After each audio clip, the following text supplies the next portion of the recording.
Alexandria, Egypt, 38 AD. The summer heat pressed down on the city like a hand over a mouth, suffocating, relentless, and absolute. The Mediterranean sun had long since bleached the marble temples white as bone. In the Jewish quarter, children played in the narrow alleys between cramped tenements, while their fathers debated scripture in the cool shadows of the synagogue. They had lived here for 300 years.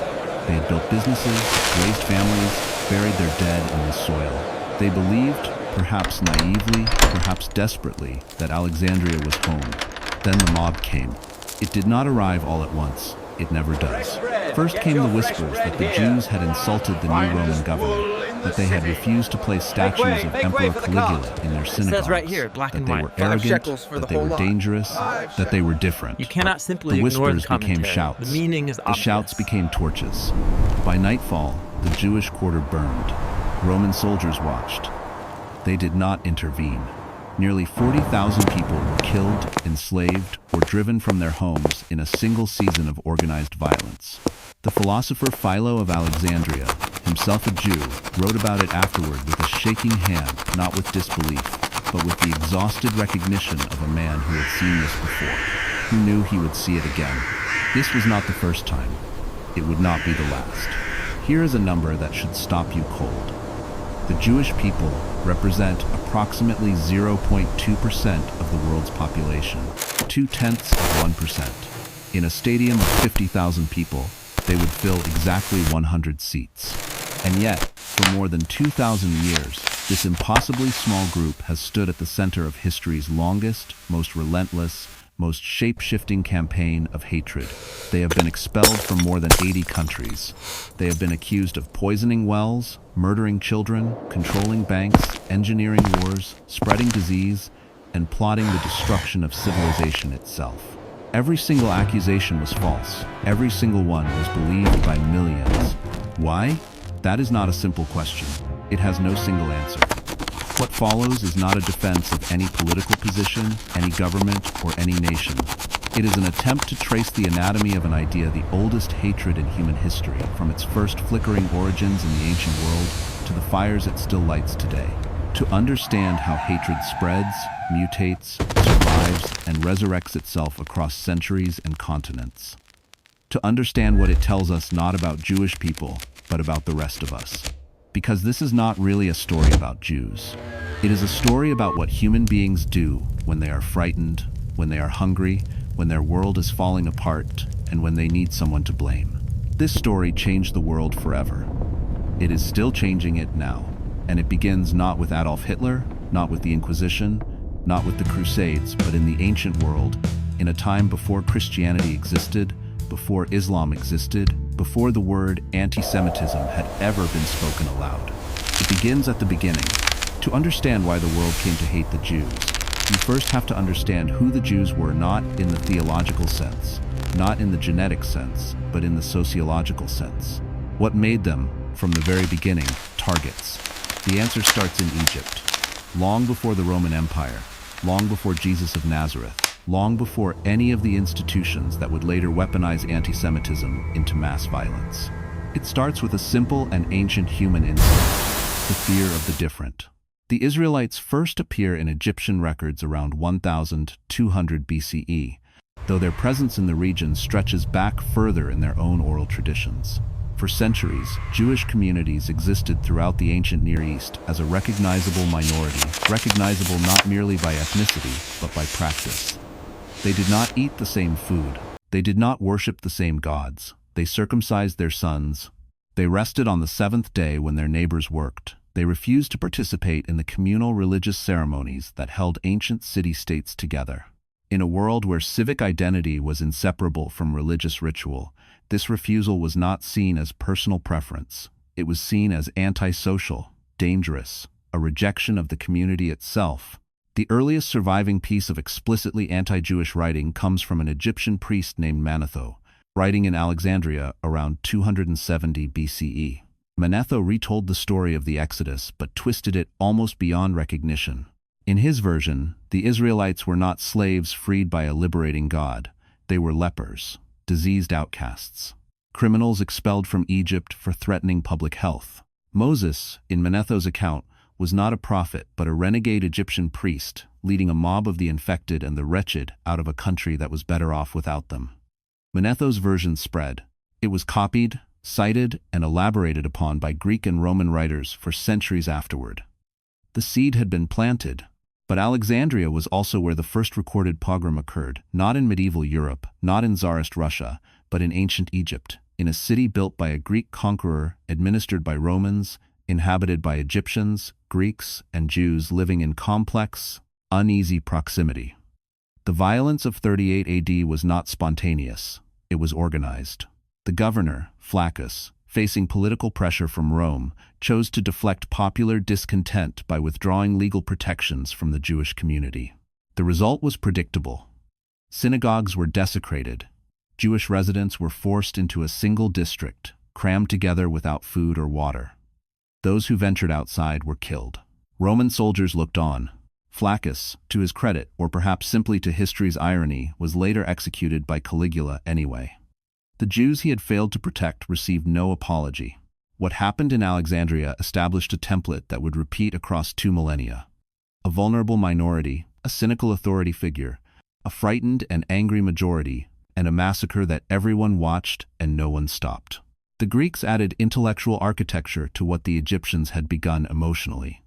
Greek writers did not merely dislike Jews, they analyzed their dislike, which is somehow worse.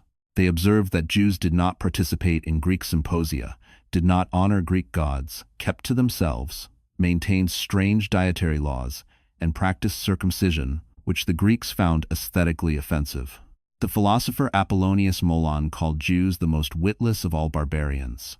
The historian Diodorus of Sicily marveled at their misanthropic customs, their deliberate separation from the peoples around them. Even more thoughtful Greek writers described Jewish monotheism with a kind of baffled irritation, as though the refusal to acknowledge multiple gods was not a theological position, but a social aggression. There is something worth pausing on here.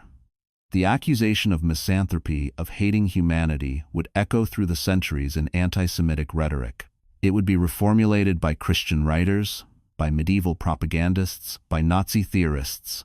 The idea that Jews did not merely practice a different religion, but actively held contempt for everyone outside their community, became one of antisemitism's most persistent and poisonous foundations. It transformed Jewish distinctiveness from mere difference into perceived hostility. Rome's relationship with the Jews was more complicated. The Roman Republic and early empire generally extended tolerance to Jewish religious practice, exempting Jews from military service on the Sabbath, recognizing the authority of local Jewish courts, protecting synagogues as places of worship. Rome was pragmatic about religion in the way that great empires always are. As long as you paid your taxes and did not foment rebellion, your gods were your own business. For a time, this worked. But then came the rebellion. In 66 AD, simmering tensions between Jewish population and Roman administration in Judea exploded into open war. The causes were complex: Roman taxation, desecration of the temple, political mismanagement, messianic fervor, but the consequences were catastrophic and permanent. After 4 years of brutal fighting, the Roman general Titus besieged Jerusalem. In 70 AD, the city fell. The Second Temple, the spiritual heart of Judaism, the geographic center around which Jewish life organized itself, was destroyed, burned to the ground. According to the historian Josephus, over 1 million people died in the siege and its aftermath. Hundreds of thousands more were enslaved or scattered across the empire. The diaspora had begun, and with it, a new chapter of vulnerability opened. Jewish communities now existed scattered across the Roman world, in Rome itself, in Alexandria, in Antioch, in Babylon, in communities stretching from Spain to Persia. They were guests everywhere and citizens nowhere. They maintained their distinct practices, their distinct identity, their distinct social cohesion, and this distinctiveness, which had been merely irritating before, now became politically useful to those who wished to exploit it. In a Roman amphitheater in 70 AD, an old rabbi stood amid the ruins of what had once been the most sacred place in the world. He did not weep. He was past weeping. He looked at the blackened stones, at the smoke still rising from the rubble of the altar, at the Roman soldiers laughing as they looted the treasury, and he understood something that would take the rest of the world 2,000 years to fully grasp. The building was gone, but the idea was not. The Torah was not stored in stone. It was stored in memory, in practice, in the discipline of daily life. They would carry it with them wherever they went. They would need to, because the world they were walking into had already decided, before they arrived, what it thought of them. Foreshadowing whispers through this moment like smoke through broken columns. The expulsions had not yet come. The Inquisition had not yet come. The gas chambers had not yet come. But the machinery, the psychological machinery of dehumanization, of scapegoating, of willful misrepresentation, was already fully assembled, already humming, already waiting for the next operator to step forward and pull the lever. This was only the first century. The machine would run for 20 more. Every great catastrophe requires preparation. The kind of sustained, organized hatred that could expel an entire people from continent after continent, that could fill gas chambers in industrial quantities, that could survive the fall of empires and the rise of democracies. That kind of hatred does not assemble itself overnight. It is built, piece by piece, century by century, with theological precision and political calculation. The construction of antisemitism as a system, not merely a prejudice, but a worldview, a narrative, an explanation for everything, began in earnest with the rise of Christianity. This is not an indictment of Christianity itself, and it is important to say that clearly. The earliest Christians were themselves mostly Jewish. Jesus was Jewish. His disciples were Jewish. The first Christian communities emerged from Jewish traditions and wrestled with Jewish scripture. But as the new religion spread outward into the Gentile world, and as the Jewish community largely refused to embrace it, a theological problem emerged. How do you explain why the people who produced your Savior, who received his message first, who had the longest preparation for his arrival, how do you explain why they said no? The answer the early church settled on was as ingenious as it was devastating. They said no because they were guilty. Not merely mistaken, not merely unpersuaded. Guilty. Guilty of the greatest crime in the history of the universe, the murder of God.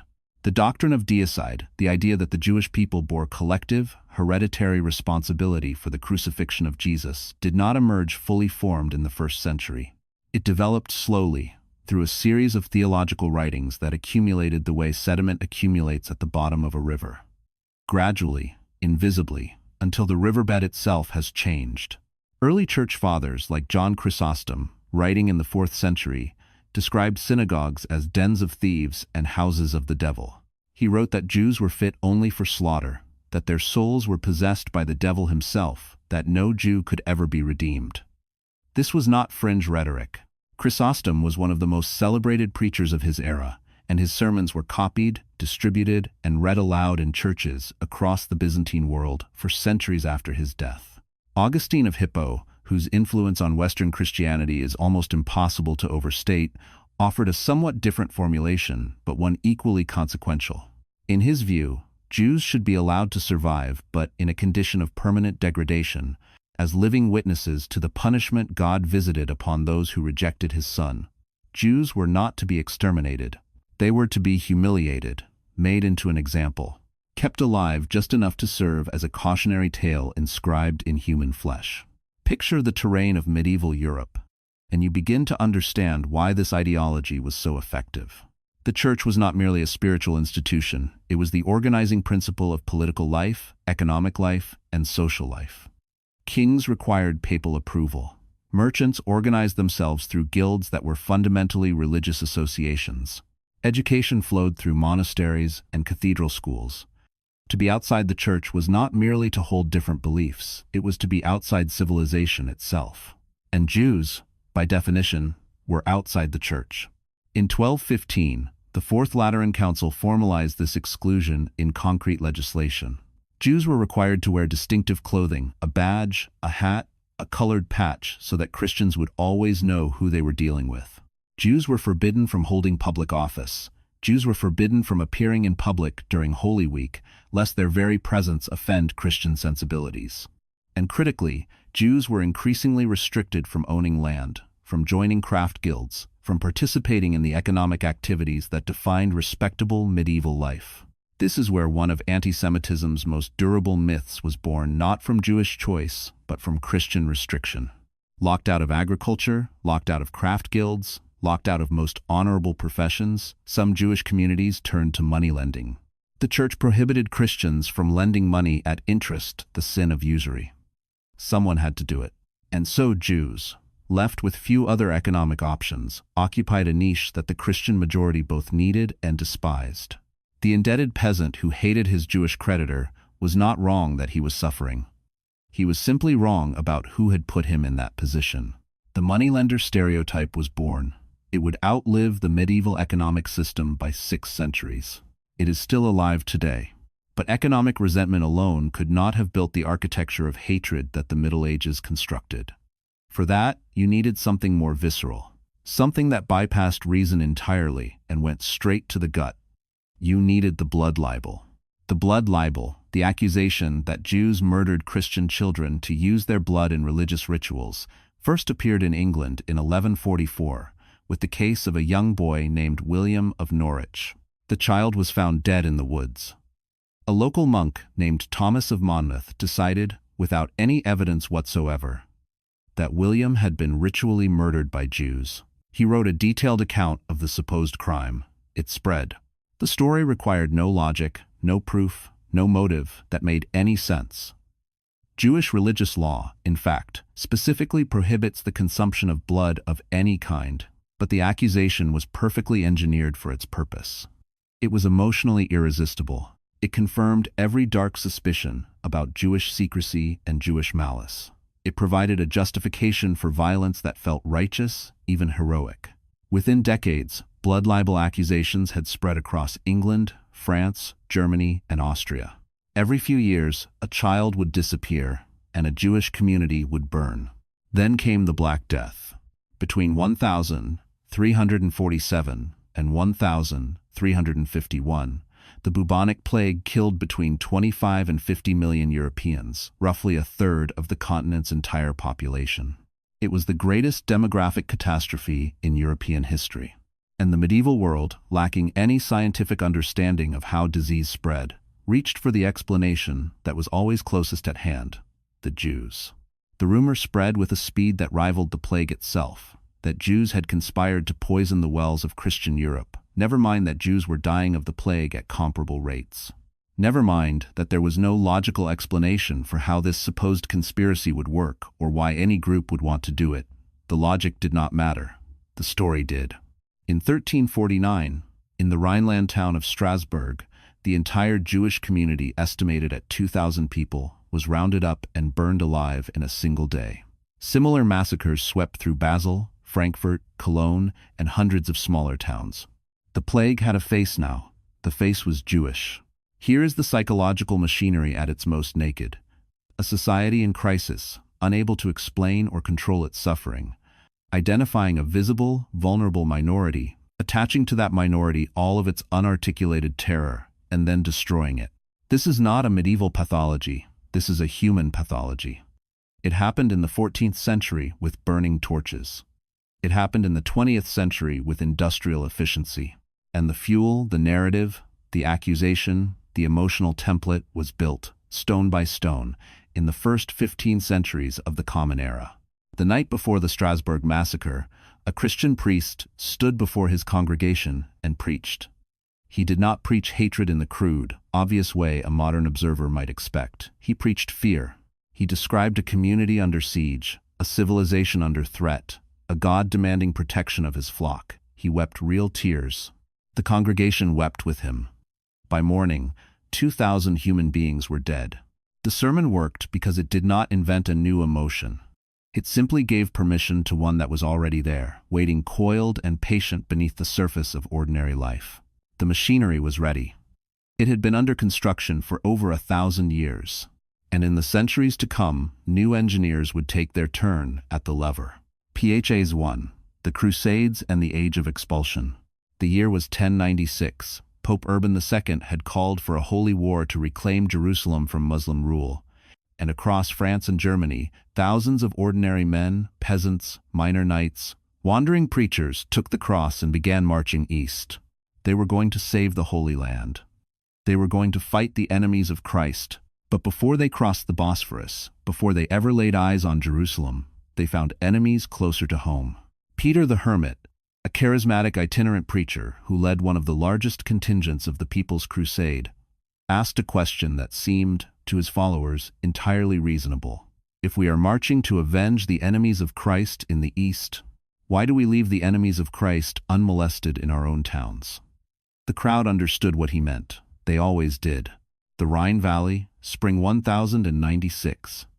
The air smelled of mud and river water, and, soon, smoke. In the city of Worms, crusaders broke down the doors of Jewish homes and synagogues.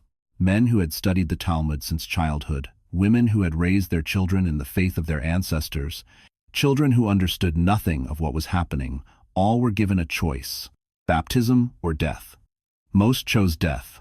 In the city of Mainz, the Jewish community numbered approximately 700 souls. The archbishop offered them shelter inside his palace. The mob overwhelmed the palace walls. When the killing was over, the stone floors ran red. The archbishop fled. The Jews were simply gone. In Cologne, in Trier, in Regensburg, community after community, the same terrible arithmetic: a mob, a choice, a massacre. But the Crusades were only the beginning of the age of expulsion. Because once violence had established the principle that Jews could be killed, could be driven out, could be stripped of everything they owned, with the blessing of both church and crowd, the political classes of Europe discovered that expulsion was also, conveniently, profitable. England expelled its Jewish population in 1290. Before the king's men enforced the order, Jewish property was seized. Jewish debts owed to Christians were cancelled. Jewish debts owed by Christians were transferred to the crown. The expulsion was not merely ethnic cleansing, it was a financial transaction.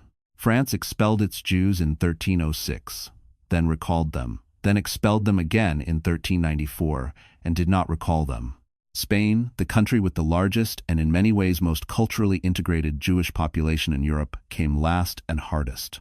In 1492, the year Columbus sailed west from Palos de la Frontera, Ferdinand and Isabella signed the Alhambra Decree. All Jews in Spain, estimated at between 100,000 and 300,000 people, had 4 months to convert to Christianity or leave everything they had ever known behind and go into exile. Most went. They went to Ottoman Turkey, to North Africa, to Portugal, to the Netherlands. They went carrying what they could carry, which was almost nothing. The communities they had built over centuries, the libraries, the vineyards, the schools passed into other hands overnight. But in each city they left something invisible behind. The template. The proof that it could be done. The knowledge that a people could be removed from a place entirely, could be made to simply disappear, and that the world would watch and then move on.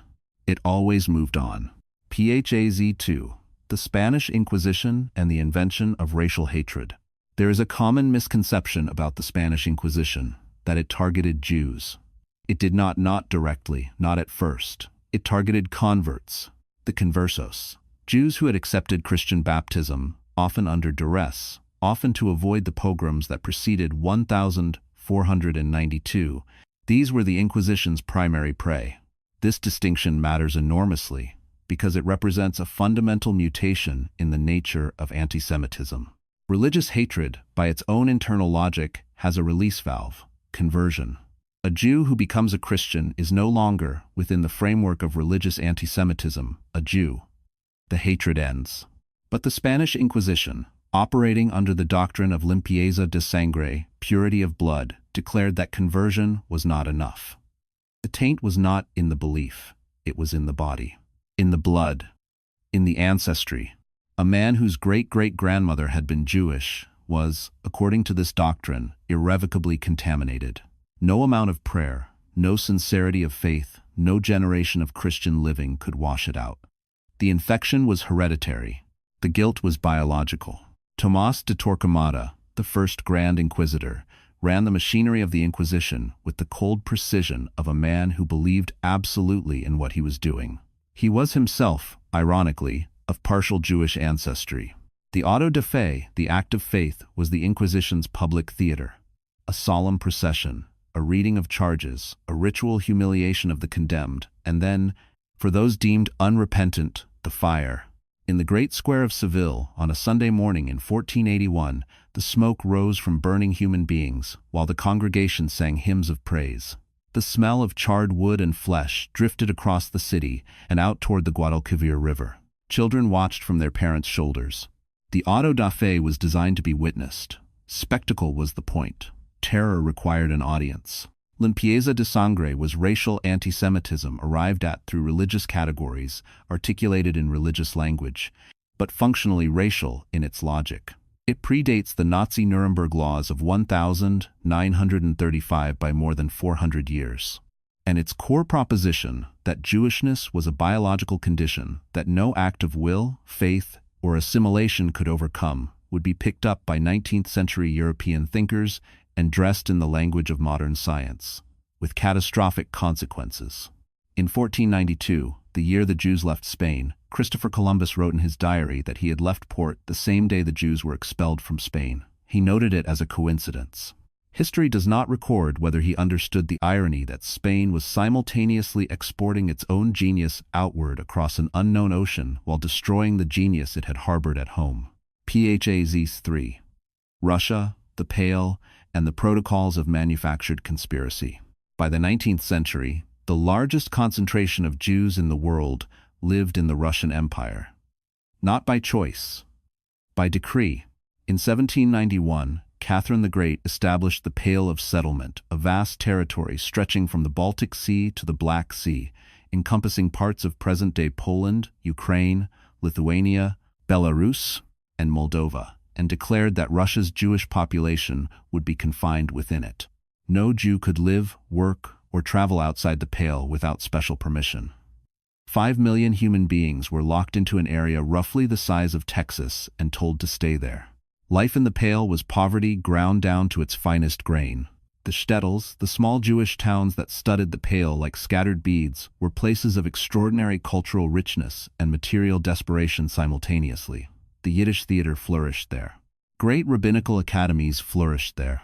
And in those same streets, children went without shoes in winter, and men argued philosophy while their families slowly starved. Then, in March of 1881, Tsar Alexander II was assassinated by revolutionary terrorists. The terrorists were Russian, but the rumor spreading with the unstoppable momentum of a lie perfectly timed was that Jews had done it. The pogrom season began. Pogrom is a Russian word meaning to wreak havoc. In the spring and summer of 1881, pogroms swept through over 200 cities and towns across southern Russia and Ukraine. A mob would form sometimes spontaneously, sometimes with the quiet assistance of local police who had received orders to look the other way and descend on the Jewish quarter. Windows shattered, doors splintered, women were assaulted, men were beaten to death. Children hid in cellars and under beds and in the space behind the stove. And when the mob had finished, they went home for dinner, and the government wrote reports describing the Jews as having provoked the violence themselves. But the Kishinev pogrom of 1903 was different in one way that mattered. It was documented. An American journalist named Michael Davitt was there. He counted 49 dead, 500 wounded, 1,500 homes destroyed. He published what he saw in the Western press. The world expressed outrage. The pogroms continued. Then came the weapon. Not a weapon of iron or fire, but of paper and ink, and in some ways far more destructive than either. The Protocols of the Elders of Zion was first published in Russia in 1903. It purported to be the minutes of a secret meeting of Jewish leaders who were plotting to take over the world, to control the world's banks, its newspapers, its governments, to destroy Christian civilization from within. It was, from the first word to the last, a complete fabrication.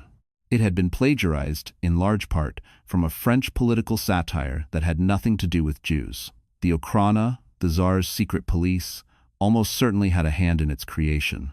None of that mattered. The protocols spread like fire through dry grass. They were translated into every major European language. They were serialized in newspapers. They were quoted in parliaments. Henry Ford published excerpts in his own newspaper, the Dearborn Independent, reaching millions of American readers. Adolf Hitler cited them as authentic in Mein Kampf. The protocols were not merely propaganda. They were a narrative engine, a machine for generating unlimited accusations. Any misfortune, an economic crisis, a military defeat, a social upheaval could be fed into the machine, and the machine would produce the same output. The Jews did it. The protocols transformed antisemitism from a set of local grievances into a global conspiracy theory, and global conspiracy theories do not require evidence. They are, by design, unfalsifiable. Every attempt to disprove them is interpreted as further proof of the conspiracy's power. In a burning shtetl in Ukraine in 1905, a young woman named Miriam gathered her 3 children and what she could carry: a candlestick, a photograph, a prayer book, and began walking west.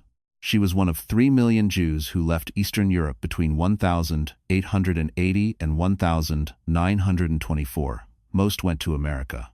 They arrived at Ellis Island with their names, their memories, and the knowledge embedded in their bones that they could be made to leave any place at any time. They carried that knowledge with them, but even that knowledge would not be enough for what was coming. PHAs 4. Nazi Germany and the industrialization of hatred. The Weimar Republic fell in stages, then all at once. Hyperinflation had already devastated the German middle class in 1923. It cost a wheelbarrow full of banknotes to buy a loaf of bread. The Great Depression of 1929 then finished what the inflation had started. Unemployment reached 30%. Savings evaporated. The German nation, which had entered the First World War convinced of its own destiny for greatness, had been humiliated at Versailles, stripped of its colonies and its pride, and handed a bill, the war reparations that it could not pay. Into this particular kind of despair, one particular kind of explanation arrived. It was not our fault. We did not lose. We were stabbed in the back, and the knife was Jewish. Adolf Hitler did not invent antisemitism. This point cannot be stressed enough. Every element of the Nazi program of Jewish persecution had precedents that stretched back centuries.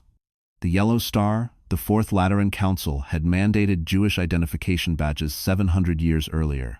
The restrictions on Jewish economic life? Medieval guilds and church councils had pioneered them. The dehumanizing racial science? The Spanish Inquisition had gotten there first. What Hitler contributed was not a new idea but a new delivery system, the apparatus of a modern industrial state deployed in service of an ancient hatred. Kristallnacht arrived on the 9th of November 1938. It began at 2 in the morning. Across Germany and Austria, organized mobs coordinated by Nazi party officials, not spontaneous at all, smashed the windows of 7,500 Jewish businesses. 267 synagogues burned. The fire lit the sky over Munich, over Frankfurt, over Vienna, painting the clouds amber and orange while the glass crunched underfoot on every street. Nearly 100 Jews were killed that night. 30,000 more were arrested and sent to concentration camps. The name given to the night of broken glass was almost poetic in its understatement. It was not the breaking of glass that mattered. It was the demonstration of what was now permitted. That the state would not merely allow violence against Jews, but direct it. On the 20th of January 1942, 15 men gathered in a villa in the Berlin suburb of Wannsee. They were bureaucrats, ministry officials, SS officers, men with briefcases and careful handwriting. The meeting lasted 90 minutes. In that 90 minutes, they coordinated the logistics of the final solution to the Jewish question, the systematic murder of every Jewish person in Europe. The minutes of the meeting survive. They are written in the detached, bureaucratic language of administrative memoranda. Reading them today is an encounter with the banality of evil at its most distilled.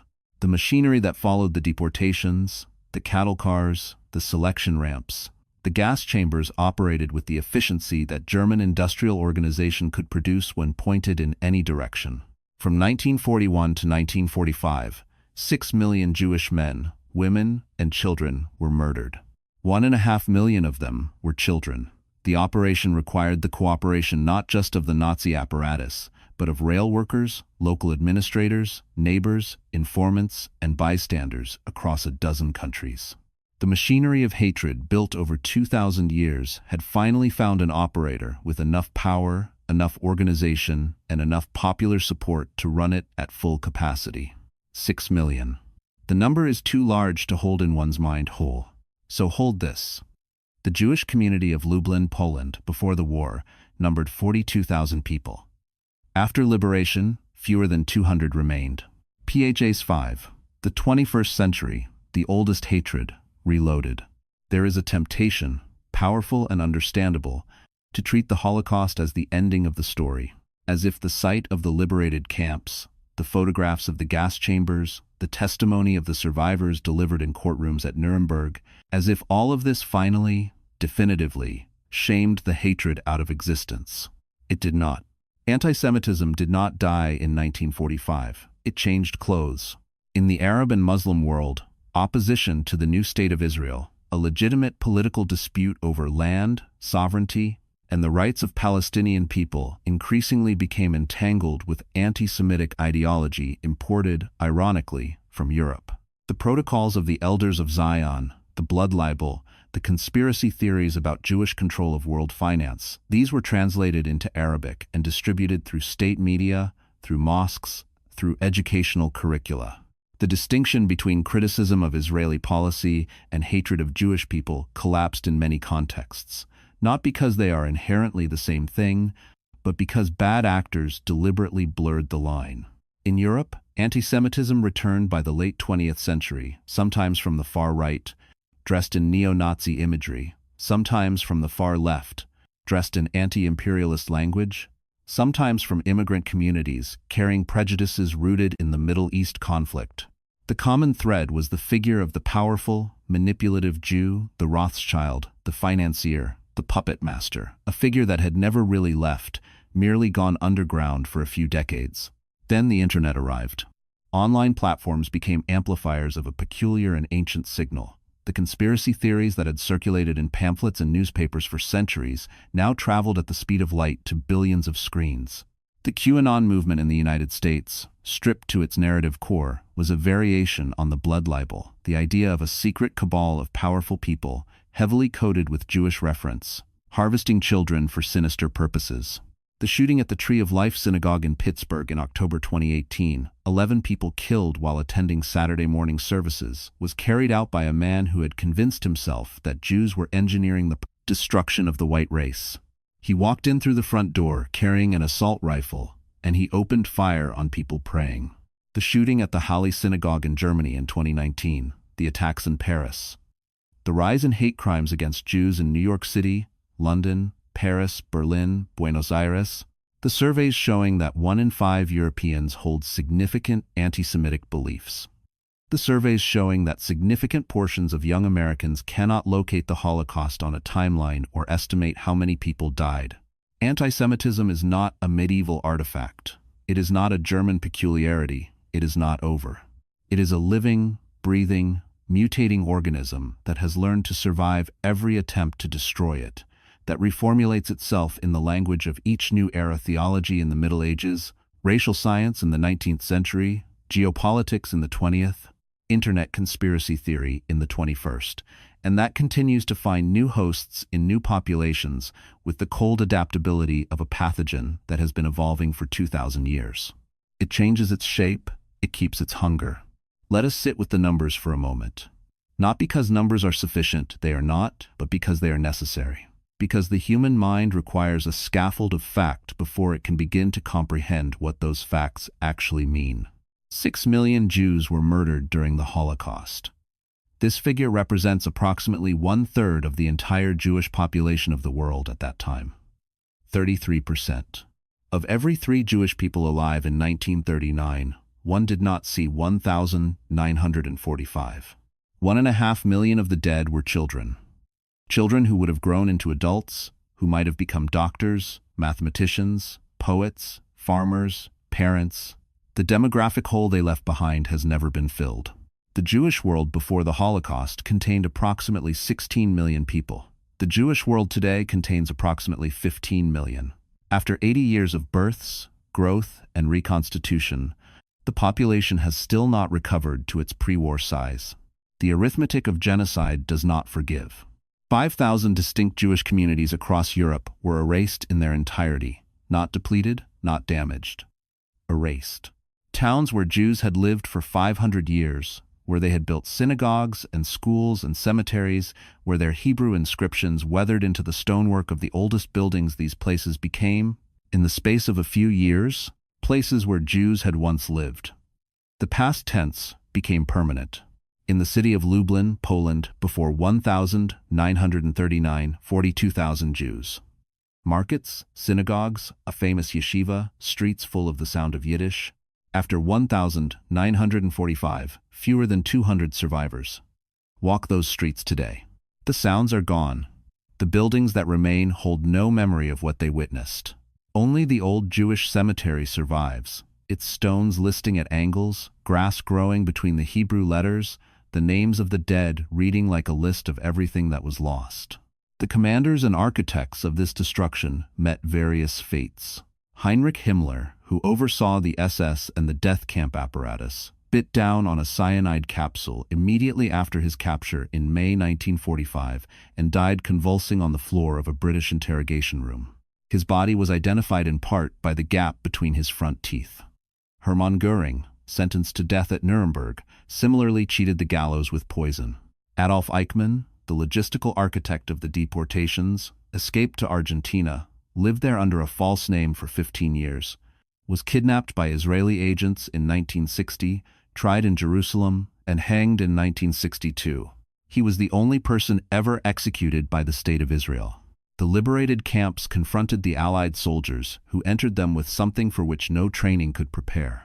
At Auschwitz-Birkenau, the retreating SS had destroyed most of the crematoria and evidence, but they had left behind what they could not easily move. 7 tons of human hair, hundreds of thousands of pairs of eyeglasses, 400,000 men's suits, 800,000 women's garments. 14,000 pounds of human hair shaved from prisoners and baled like wool for use in German textile factories. These were not the remnants of a battle. They were the receipts of a system. Walk through Auschwitz today, and more than 1 million people do, every year, and you encounter a particular kind of silence that has no analog in ordinary life. It is not peaceful silence. It is the silence of an overwhelming absence, a silence too large for the space it occupies, pressing outward against the walls of the brick barracks and the rusted wire and the ash-pale sky. The crematoria chimneys still stand. Their mouths are closed now. They have been closed for 80 years. But standing near them, on a cold morning in November, when the mist comes in off the Vistula, you understand at a cellular level what it means to be in a place where something unspeakable occurred. The immediate political response to the Holocaust was swift and, in some respects, genuinely transformative. The Nuremberg trials of 1945 and 1946 established the principle, new in the history of international law, that crimes against humanity were not merely matters of domestic jurisdiction, that leaders could be held personally accountable for the organized murder of their own citizens. The Universal Declaration of Human Rights, adopted by the United Nations in 1948, was written in the long shadow of the camps. The Convention on the Prevention and Punishment of the Crime of Genocide, also 1948, formally recognized that a crime called genocide existed and that it was prohibited under international law. These were not nothing. They mattered. And yet, they did not end genocide. They did not end antisemitism. They did not end the use of minority groups as scapegoats in times of national crisis. What they did was establish a vocabulary, a framework, a legal architecture, a set of tools that the world now had and could choose to use or could choose to ignore. The world has done both. The Holocaust did not emerge from nothing. This is the most important lesson of 2,000 years of anti-Semitism, and it is the lesson most consistently ignored.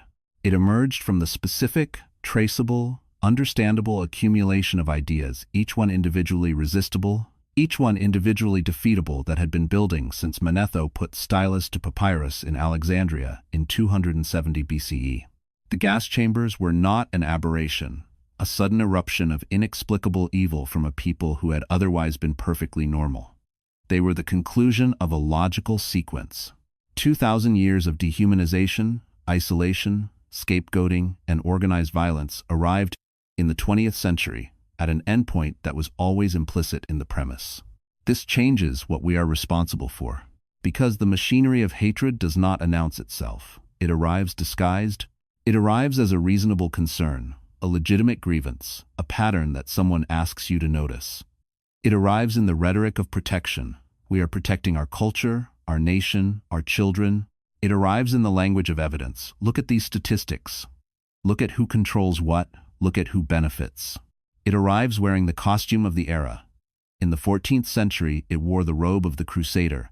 In the 17th century, the cassock of the Inquisitor.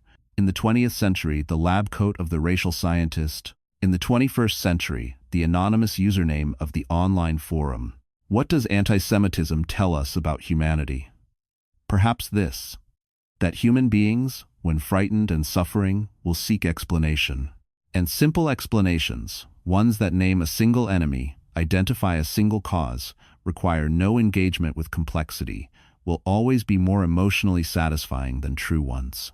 The Jewish people, for reasons that are partly historical accident and partly the result of deliberate political construction, became the universal explanation. The answer to every question about why things went wrong, the face of every conspiracy, the hand behind every catastrophe. No group of 15 million people has ever actually controlled the world. No group of 15 million people has ever actually controlled anything larger than a small country. The proposition is mathematically absurd. But hatred does not operate by mathematics. It operates by story. And the story of the all-powerful, all-conspiring Jew was one of history's most successful stories, not because it was true, but because it was useful. Because every frightened, angry, disoriented population looking for an explanation found in the nearest Jewish community an answer that cost them nothing except another human being's life. When a society begins looking for a scapegoat, when the rhetoric turns from "we have a problem" to "they are the problem," that is the signal, not the final signal. The first one, the one that, if noticed early enough, changes everything. But it requires people who are paying attention, who know the history, who recognize the costume even when it has changed. The Holocaust reshaped the world's legal architecture, its political vocabulary, its understanding of what states could do to their own citizens. The State of Israel emerged from the ashes of European Jewry as a direct consequence of 2,000 years of proof that Jews could not, ultimately, rely on the tolerance of any host nation. That decision, and its consequences, continue to shape geopolitics, to inflame passions, to complicate the work of distinguishing legitimate political criticism from ancient hatred wearing a new flag. These are not simple questions.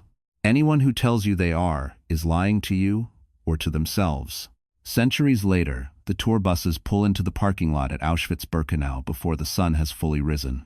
Schoolchildren from Germany and Poland and the United States and Israel climb down from the buses in their jackets, their breath fogging in the cold air, their faces still carrying the slightly dazed look of people who have not quite understood yet where they are or what they are about to see.